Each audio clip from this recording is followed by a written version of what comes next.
So I just went and rewatched Rogue One after finishing Andor Season 2, and my goodness, it hits different. I hadn't seen Rogue One since I think maybe 2019, 2020, around then, so it's been 5 or 6 years. And Rogue One is an emotional movie as it is, especially with the ending, with all of the characters dying for the greater cause of the rebellion, which is what Andor has been all about. But being so connected with Cassian's journey throughout Andor, especially through Season 2, and then watching the events of Rogue One, which take place basically just a few hours or days following the events of Andor, and being so connected to this character, it's painful. And I feel like a lot of what happens in Rogue One has new meaning, as does A New Hope, as does all of Star Wars. I said in my other video talking about the finale of Andor that Star Wars for me will never be the same, which is what Tony Gilroy has said, which is what Diego Luna has said. So today I'm going to go over everything I noticed that feels different in Rogue One after watching Andor. Hey everyone, it's Andrew.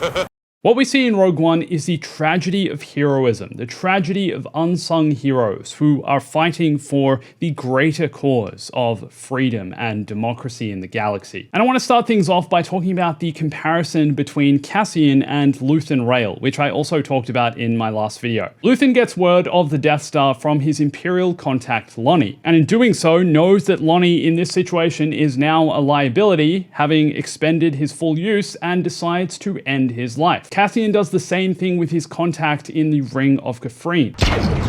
And I think it's so interesting that both these characters have sacrificed their conscience, their ethics, for the greater cause. So often when watching Season 2 of Andor, and now when watching Rogue One, I am drawn back to Luthen's speech from Season 1, where he speaks of everything he is sacrificing. The sunrise he will never see. What do I sacrifice? Everything!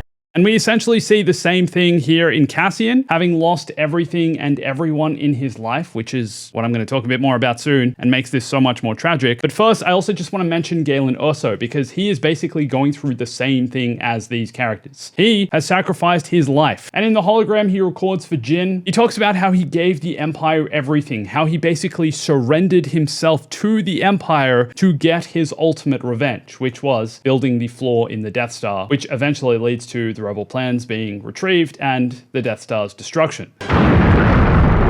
But again, it's all about these small heroes, these small unsung heroes sacrificing everything, sacrificing their lives, their love, their friendships. In the case of Galen, his relationship with his daughter in any way, he sacrifices it all for the greater cause. And that's what makes this so tragic. Seeing Andor, seeing Cassian involved in all this, and seeing how he's come off the heels of everything he experienced at the end of Season 2, knowing that he's never going to see Bix again, knowing that he's never going to meet his sister, that he's lost basically everyone else he was ever close to, all the people of Ferrix, his mother, his friends, the pain, the suffering, and it's all going towards him getting the plans and helping Jyn get the plans here.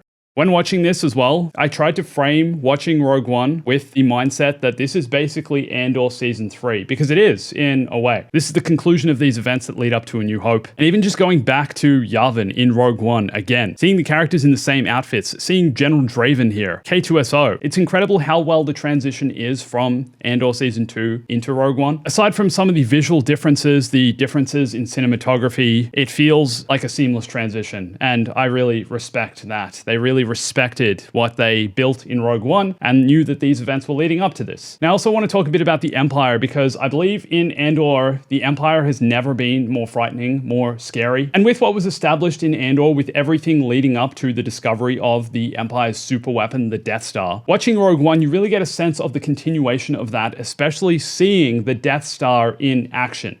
But it's not only that, it's the authority within the Death Star. It's Director Krennic, it's Tarkin. It's the way they make decisions without any care for life or repercussions or ethics. Basically all for, in Krennic's case, his own glory, and in Tarkin's case, the glory of the Empire. Once again, we see the chain of command in action, that Krennic is basically just a pawn in the Empire's plans for gaining galactic domination. He was the driving force behind the creation of the Death Star, but once the Death Star is complete, hey Krennic, we don't really need you anymore, and he meets his demise. One thing I will say though is that the stormtroopers in the first half of Rogue One are back to their kind of comical old self, seemingly useless and just cannon fodder, and don't really strike the same fear that they did, especially during the Gorman massacre in Andor. But that said, the Death Troopers are, I think, quite frightening, especially considering they're basically a death squad. They kill Lyra Urso, they kill the other scientists who are working on the Death Star, the engineers, and then of course wreak havoc during the Battle of Scarif. Also, having not seen this in a few years, I kind of forgot that the rebels basically ordered the assassination of Galen Erso, thinking that by killing him, the leading scientist and engineer on the project, it would slow down the production and creation of the Death Star. The rebels at this point in time didn't know how complete the Death Star was, so in sending Cassian to kill Galen, thought they could maybe slow it down and buy themselves some time. And a few things about this, I like the character development that goes on in Rogue One where Cassian makes the decision to not kill Galen. He has him in his sights, he's aiming down the sniper, and he decides to not pull the trigger, listening to what Jyn said, that she now knows her father built a failsafe into the Death Star and was secretly working for the rebellion in the shadows all along. But then also, what makes this so tragic is that even though Cassian decides to not pull the trigger, it's the rebel pilots, it's the rebel squadron of X-Wings that are responsible for killing Galen. They bomb the base on Eadu, he's still on the landing pad, he's caught up in the destruction, and passes away just as Jyn finally meets him again for the first time since she was a child. It's so ridiculously tragic. And then I loved this scene, the confrontation she has in the ship afterwards as they're leaving Eadu with Cassian, that she's basically blaming him, realizing that the rebels sent him there to kill her father, and Cassian deflecting this, saying, "You just want somewhere to put your anger and you're putting that on me right now," and that he made a choice. I had every chance to pull the trigger. But did I? And this conversation, this particular exchange, I felt had so much more weight to it because of the journey we've seen Cassian go on through Andor. We've seen him lose everything. We've seen him make tough decisions. We've seen him disobey authority time and time again for the greater good, making the better decision. And I thought it was so interesting that once again, we see him do that here. I also just want to say I really respect the way they handled Jyn and Cassian's relationship in this film, because it kind of has a bit of a romantic vibe at times, but not so much so that it's annoying or unrealistic. Basically, the two of them at the end have connected and bonded because of what they've been through, because of what they've achieved, transmitting the Death Star plans. And in the end, they're just holding each other, knowing that they're going to die, knowing that they've achieved it and are bonding over what they have achieved. But I also really respect that they didn't do the Rise of Skywalker thing between Kylo and Rey. I respect that Jyn and Cassian had something of a more mutual understanding and love for one another. A love for knowing that they were made for something bigger, a grander cause, saving the galaxy and fighting for the rebellion. Especially considering we saw all of Cassian's relationship with Bix in Andor. We saw what he'd been through in the years before Rogue One. So I'm glad they kept the boundaries with this. It felt respectable and like they didn't take the Hollywood route. And that's what I respect about this film as well. It doesn't necessarily feel full Hollywood. Like, let's be real, all the main characters die at the end. It has that perfect amount of gritty Star Wars realism I think we need. Huge parallels between the ending of Andor and the ending of Rogue One, or at least Cassian and Jyn's journey anyway. I like that the shot of them looking out on the beach to the horizon to the Death Star destroying Scarif, which essentially looks like a sunset, is framed almost exactly the same as Bix looking out to the horizon at the end of Andor with their baby. Again, it's like poetry, so if they rhyme. And I think with both Andor and Rogue One's Battle of Scarif, we can draw comparisons between this and Empire Strikes Back, because in that film, the Empire wins. And yes, even though the rebels get the plans here and kind of win the broader picture, it's the Empire that inevitably crushes and kills all of the rebels involved in this. And this is again where I think the Empire feels it's most frightening. It feels like they just have endless reinforcements and endless armies to send after the rebels mercilessly, and the rebels are always outnumbered, always outgunned, but use their tactics, I guess, to get their way. Interestingly also, just like in Andor, there's a lot of characters in Rogue One which we don't really spend too much time with, but end up really connecting with. I'm gonna admit this. I cried when Chirrut Imwe died. It just got me, man. It's the way Baze Malbus goes over and sees that his lifelong friend, seemingly, has just sacrificed himself to get the communication up and running. And the way he walks over and holds him and says, "I'm one with the Force. The Force is with me." Oh man, this moment hit me so hard again. Been an emotional few weeks watching these shows, man. This is bad. Even just seeing Melshi, seeing the developed role he had in Andor, and we saw more of him and more of his relationship with Cassian, and then basically he's just one of the troops, he's leading the squad, and he dies after being shot, and we just see his dead body on the ground, and it's like, oh my gosh, there goes Melshi, you know? Oh man, K2SO's death hit so hard. He didn't even get to really have a goodbye with Cassian. That's what kind of got me. We see the relationship of them develop right at the end of Andor. We see it only in the last 2 episodes, essentially. And I don't know, him dying in the other room and being all shot up and then just like collapsing to the ground.